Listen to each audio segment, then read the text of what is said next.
All right, after a year, or no, now the exam for the 58th International Chemistry Olympiad has now been released. And yes, I have now attempted the problems, and right here you can see my score. So I got around 37 points, which sits around at the gold boundary. So if I manage to do well in practicals, I would get a gold medal, which is nice. Yeah. And you can see my score looks really bad. The first two problems, oh my, they're really bad. And I'm gonna talk more about it and why it's bad. All right? Okay. So let's start first with problem 1. So this is my grading scheme. So this problem talks about the different compounds and such. So the first problem is quite easy. They just want us to identify X and Y, so it's nothing special. Problem 2, however, Z is a derivative. This is what I missed. So A and B. So I got Z. I identified correctly that this is Z. Z is a derivative of a well-known substance A. And they also talked more about this and that, which I already guessed that A should be azulene, should be this thing. And then B should be naphthalene because, well, that's the only aromatic compound that I can think of with which is the isomer of A. But I did not end up answering it because I completely missed this sentence. I thought that the naphthalene compound would have like substituents on it because I missed that Z is a derivative of A. So I did not answer that question, and I lost a good amount of points. For this problem, I was completely stupid. Well, this is a bit of a mathy question. So when you have a probability, right? You have a probability that carbon would be carbon 12 of 98.9%. Well, when you have multiple carbons, you must raise the probability by the number, right? Because, well, you're multiplying the probability over and over and over again. But what I did is I did not square or raise the power to the number. I multiplied the number, and that led me to the wrong answer. And this is so stupid. At least I got some partial marks. And yeah, that's why I got such a bad score on this problem. And when I see part 2, and when I saw that it was a main group problem, I just gave up. I just said, okay, we're moving on. I'm not I'm not doing main group problems, which is a very big flaw. You guys should never do this at all. This is the reason why I got a bronze medal at IChO 57. This is the reason why I skipped so many problems, and I wasted lots of time on a single problem, and that's the reason why I got a bronze medal. You guys should never do this. All right, let's take a look at problem 2, kinetics of the Belousov-Jabotinsky reaction. Okay, so problem 1 is not too bad. It's quite easy, right? It's just just write some redox reactions. I just wrote down, I didn't sum the reactions up, but when the reactions are summed up, it matches the solution, so I gave myself 2 points. This one, when I saw like, oh, they want us to calculate the the concentration of the what is this, the bro, so you have the bromic acid, right? BRO2. That's, what's the name of this ion again? Oh my gosh. How can I forget? So you have hypo, right? Hypobromic, bromic, bromate, right? Oh wait, I need to look it up. Oh my god, I cannot believe I forgot how to name these ions anymore. It's been a long time. Bromide. Oh yeah, bromide. So you have hypo, bromide, then bromic, then perbromate. Okay, yeah. Oh my god, that was embarrassing. All right, so they gave us processes right here, and they asked us to calculate the bromide, the bromide species, using the steady state approximation. So I did. So I wrote equations for the steady state process, but I was too lazy to rearrange the terms and stuff like that. So I left it at that, and I never worked on it. And the rest of the problem, I didn't even read or touch it, because, well, I thought it was like, oh god, I cannot even solve problem 2.2. Well, let's just waste problem 3, 4, 5, 6, and so on. And then that's why I got a shit mark on this problem, because, well, I skipped problems again. You should never do this. Okay, problem 3. Problem 3 is actually quite good. I love problem 3.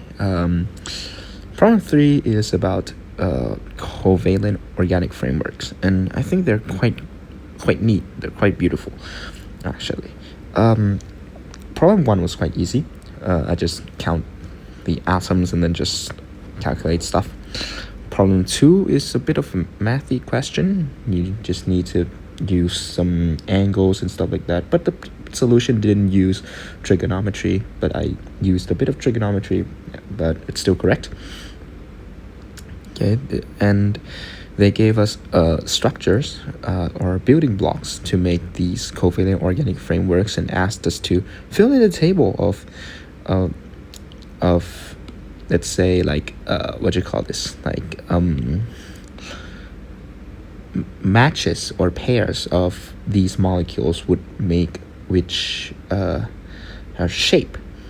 And this problem is, just try to visualize how the molecules would be, right? So let's pick, for an example, let's say A2 plus B3. So A2 is a straight line, right?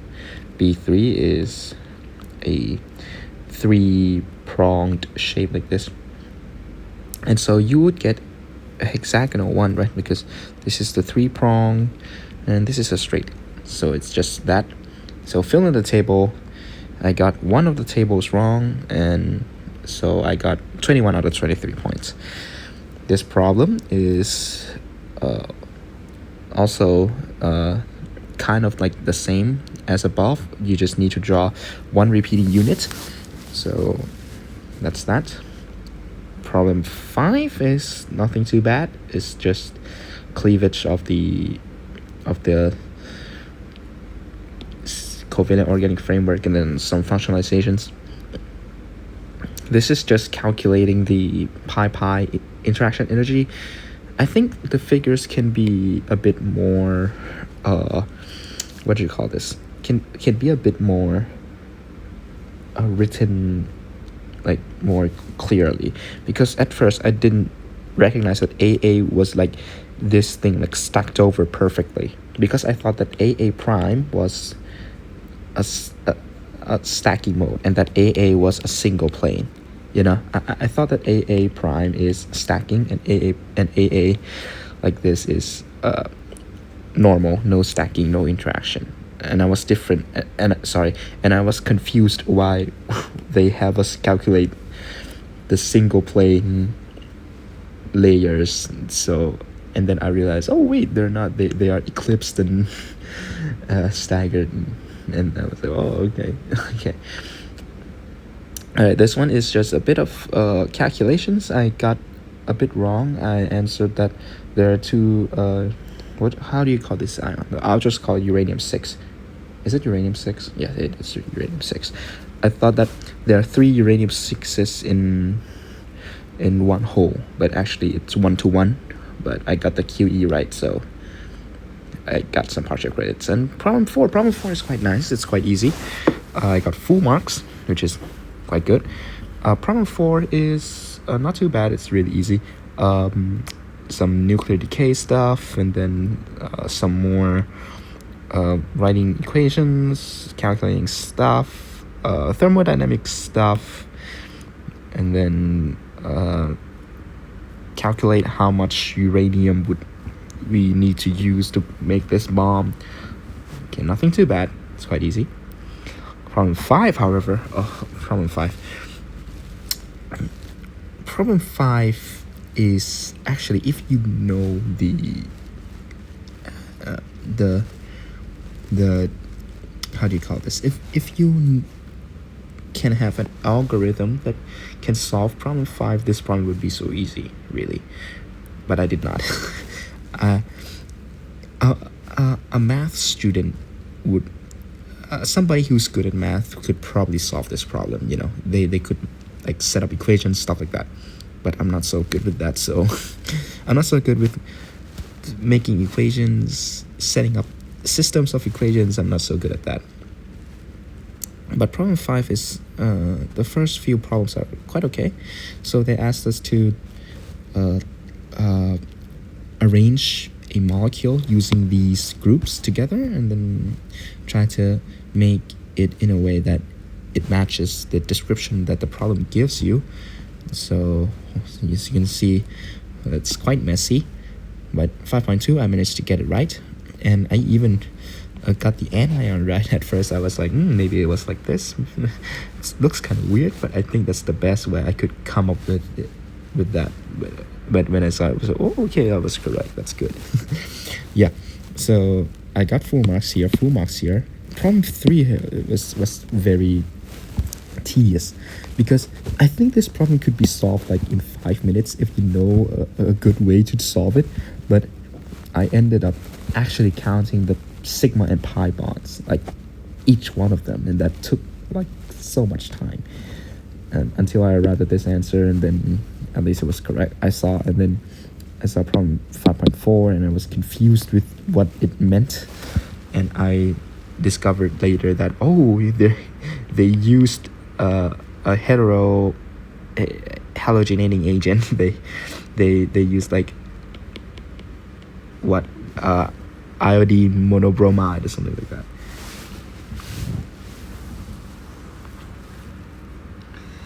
All right, problem 5. I completely had no idea why this is the correct answer. Completely had no idea why. Problem 6. I think I could solve this problem if I had a bit more patience to it, because I couldn't solve problem 6 at all. Like, I mean, I skipped it. Like, but maybe if I tried, maybe then I could probably solve it. So I got around 3.67 points on this problem. So okay, that's meh. Problem 6. Okay, problem 6. Alright, problem 6. 6.1. No idea. Completely no idea. I've got no idea. Zero idea. Problem 2. I tried to like make the most sense of this problem. I tried to retro Bergman and then write out the mechanisms. I got this is B, but this is not a correct answer. There should be one aromatic ring left. But C for me, but C, I think, I'm not sure if C is correct either. But I think D is correct. Yeah, but I checked it. 5 points. I didn't get full marks. Problem 3 is just simple calculations, nothing too bad.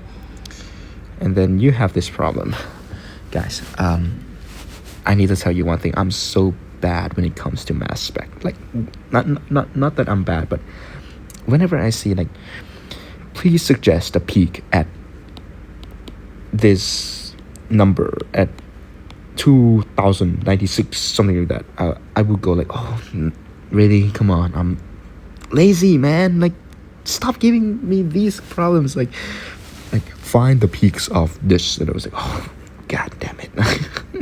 Like it makes me like, oh, come on, really? Again? So I ended up trying to find the peaks, but I didn't find it. I only found the 591 peak, which is given, so I got no marks from that. So yeah, 0 points. Okay, this problem, however, I got full marks, which is quite good. Okay, some simple organic synthesis. Problem 6 is also quite interesting. I got this wrong because the answer should be the butyl groups are meta to the methyl group here. So I got 1 marked off and then no redundant grading, so that gave me 19 points. And then, yeah. And this problem is just counting the number of electrons. That's it. Problem 7. Problem 7 is it's also quite mathy. So question 1, I got full marks. It's just tracking the species of stuff. Problem 2 is just calculation. I think this is full marks. I think it's full marks because the answer is 2.8 times 10 to the 5th. Or something along those lines, which I assume that it was some kind of rounding stuff, you know. But I think this is full marks. I think. Problem 3 is... oh, well, if I'm wrong, then tell me.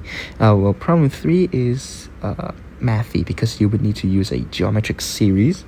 I've tried to set up some equations. As you can see right here, I've tried to set up some of the equations.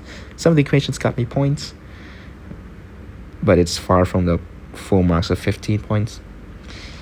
Problem 4 is, well, I did not expect this to be, well, I was completely wrong that this reaction happened. I think what happened was a redox reaction. I think this is reduced to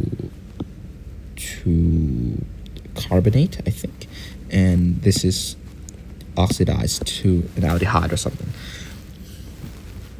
Problem 5 is quite easy, nothing too bad. Just calculate just like geometry between the complex and the nitrogen, and then you will find out that it's the ratio is this, and then just draw this. Problem 6 is more of pattern recognition, and you just see like, oh, lower pKa gives higher yield, stuff like that, and then they just let us rank it. I swapped a bit of the ranking, so I got only 2 points. And problem 7, I didn't even try. Problem 8. Now, problem 8 is quite interesting. So the first problem is just writing an equation. Problem 2 is just identifying the species, nothing too bad. Problem 3 is just drawing what 1 is. Problem 4 is tracking the species of this. I got this one wrong because the actual answer should be that it is a pi complex on the C double bond O like this, which I got it wrong. And oh, actually, it's not even a pi complex. It's like this. I missed the bond here, and so that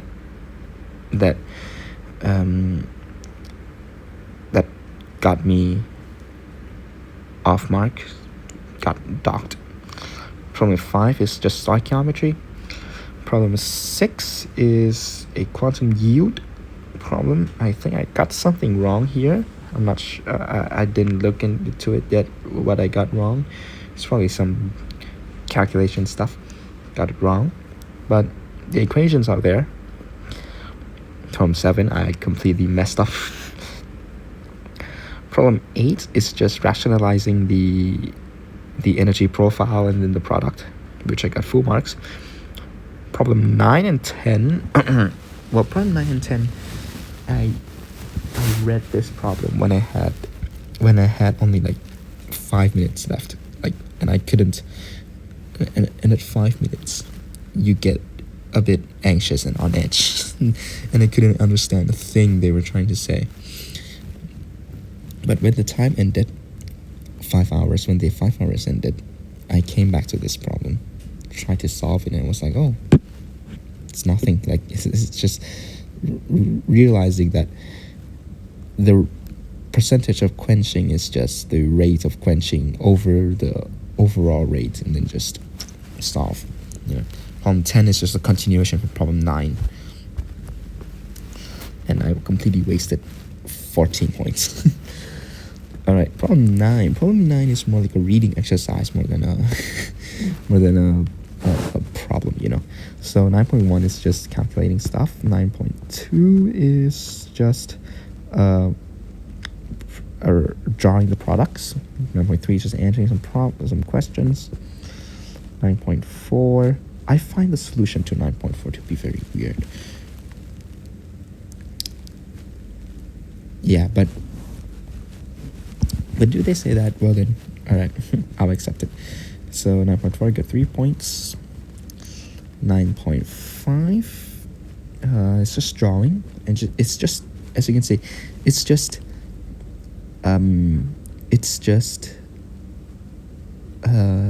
reading, right? It just says if there's a product group at unit 1, it would direct the next reduction at unit 4. And so you just read, just answer what they're trying to say, and that's it. So as you can see, it's more reading than problem.